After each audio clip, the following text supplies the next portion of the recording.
Les diversités culturelles et linguistiques sont une richesse pour l'humanité.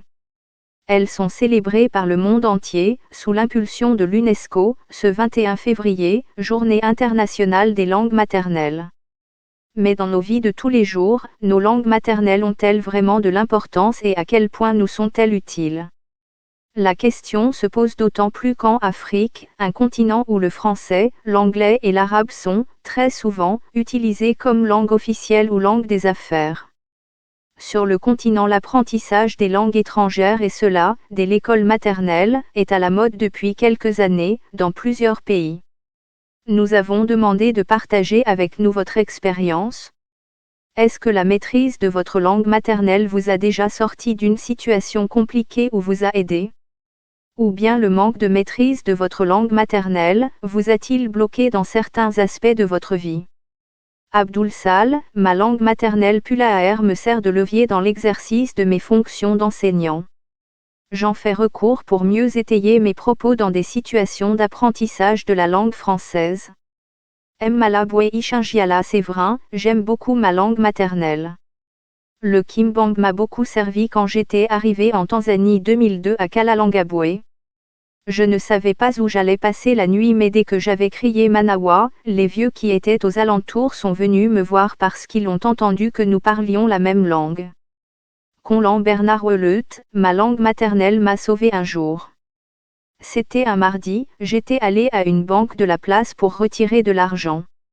Au niveau du guichet, la caissière m'avait dit qu'elle ne pourra pas me servir à cause du problème de compte. Alors, j'avais parlé à mon frère dans ma langue maternelle, Saoué Bénin. La caissière qui avait écouté, m'avait appelé en me demandant certaines choses dans ma langue maternelle. Après quelques minutes, elle m'avait envoyé chez le responsable de l'agence et j'avais été servi. Cinéma, la passion Kannywood au Niger. Pourquoi le français est en perte de vitesse en Algérie? Je ne sais pas parler ma langue maternelle, et j'en souffre.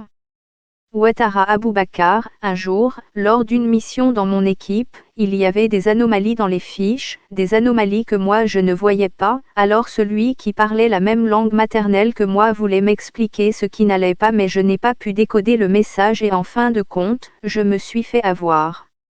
Boaventura Maweut, je ne maîtrise pas ma langue maternelle car nos parents ne nous l'ont pas appris, et aujourd'hui je souffre beaucoup quand je me rends dans ma province, particulièrement dans mon village, ça me semble difficile de pouvoir communiquer. Ebenezer Montbilly, j'ai la honte de ne pas connaître ma langue maternelle. Quand je vois mes amis en train de parler leur langue, je les envie. Le président de l'Académie sénégalaise des langues nationales, Pr Faris Ilatka, ne fait pas de distinction entre un patois ou un dialecte et une langue. Oui, les langues africaines sont des langues à part entière, dit-il en répondant aux questions de Rosemary Bouboutou pour la BBC, même les dialectes sont des langues. Une langue est une langue. Une langue est simplement un instrument de communication, déclare-t-il, en ajoutant cependant toutes les langues se valent et elles sont d'égale dignité. Les emprunts conceptuels ou terminologiques, ça c'est naturel parce que les langues s'entre-empruntent des termes selon les contacts, selon les processus historiques et ça c'est valable pour toutes les langues du monde. Mais il explique qu'une langue qui n'est pas écrite peut devenir un créole si elle emprunte trop. La menace, selon lui, est en milieu urbain mais celui-ci est minoritaire. Comment apprendre une nouvelle langue en 1 heure par jour? Dans le processus général de la communication internationale, certaines langues vont mourir nécessairement, fait savoir le président de l'Académie sénégalaise des langues nationales. Elles sont menacées parce qu'elles sont de moins en moins parlées et il y a de moins en moins ce que l'on appelle la transmission intergénérationnelle. On n'a jamais vu les langues africaines autant dans les classes, dans l'alphabétisation, dans l'éducation, dans le cyberespace, mais pas pour toutes les langues africaines.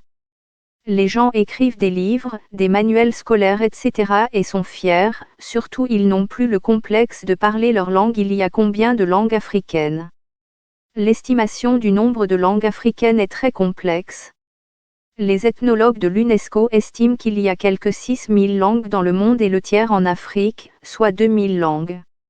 Mais le Pr Faris Ilatka note que les estimations de cette agence de l'UNESCO sont légères parce que parfois on appelle langue des dialectes d'une même langue. En réalité, ce que l'on appelle langues africaines sont souvent des dialectes d'une même langue.